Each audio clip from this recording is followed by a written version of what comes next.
1 মাস।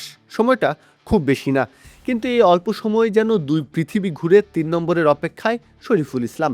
সাদা বলের ঝলকানি, রঙিন জার্সির উত্তাপ পেরিয়ে এবার তার সামনে লাল বলের দীর্ঘ পরীক্ষা। টি-20 ওয়ানডে দুটোতেই নিজেকে প্রমাণ করেছেন। এবার পাকিস্তানের বিপক্ষে টেস্টে নামলেই পূর্ণ হবে 16 কলা। প্রশ্ন একটাই, এই ধারাবাহিকতা কি টেস্টের মঞ্চেও বজায় রাখতে পারবেন তিনি? ক্রিকেটের 3 ফরম্যাট, 3টি আলাদা গল্প। টি-20তে যেখানে এক বলেই বদলে যায় ম্যাচের চিত্র, সেখানে টেস্ট ক্রিকেট ধৈর্যের মহাকাব্য।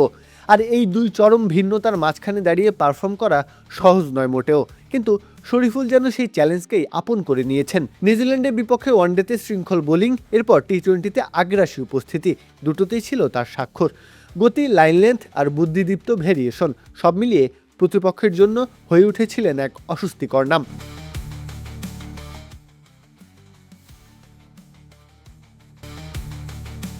এবার মঞ্চ বদলাচ্ছে, প্রতিপক্ষ পাকিস্তান আর ফর্মের টেস্ট, এখানেই আসল পরীক্ষা।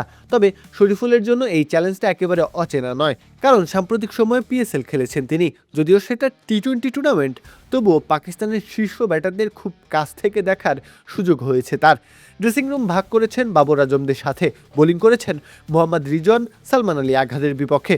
তাদের শক্তি যেমন দেখেছেন, তেমনই দুর্বলতাও বুঝে নিয়েছেন নিখুঁতভাবে। এই অভিজ্ঞতায় হতে পারে বড় অস্ত্র, কারণ আন্তর্জাতিক ক্রিকেটে প্রতিপক্ষকে জানাটা অনেক বড় সুবিধা। কোন ব্যাটার শর্ট বলে দুর্বল, কে ইনসুইং সামলাতে হিমশিম খায়, এই ছোট ছোট তথ্যই ম্যাচের মোড় ঘুরিয়ে দিতে পারে। শরীফুল নিশ্চয়ই সেই তথ্যগুলোই কাজে লাগাতে চাইবেন। তবে টেস্ট ক্রিকেটে সফল হতে হলে শুধু স্কিল নয়, প্রয়োজন মানসিক দৃঢ়তা। লম্বা সময় ধরে একই লাইন লেন্থে বল করা, উইকেট না পেলেও ধৈর্য না হারানো, এই গুণগুলো একজন পেসারকে আলাদা করে তোলে। শরীফুল কি সেই ধৈর্যের পরীক্ষায় উত্তীর্ণ হতে পারবেন? উত্তরটা সময় বলবে। তবে একটা বিষয় নিশ্চিত, শরীফুল এখন কেবল একজন ফাস্ট বোলার নন, তিনি হয়ে উঠেছেন বাংলাদেশের বোলিং আক্রমণের নির্ভরতার প্রতীক।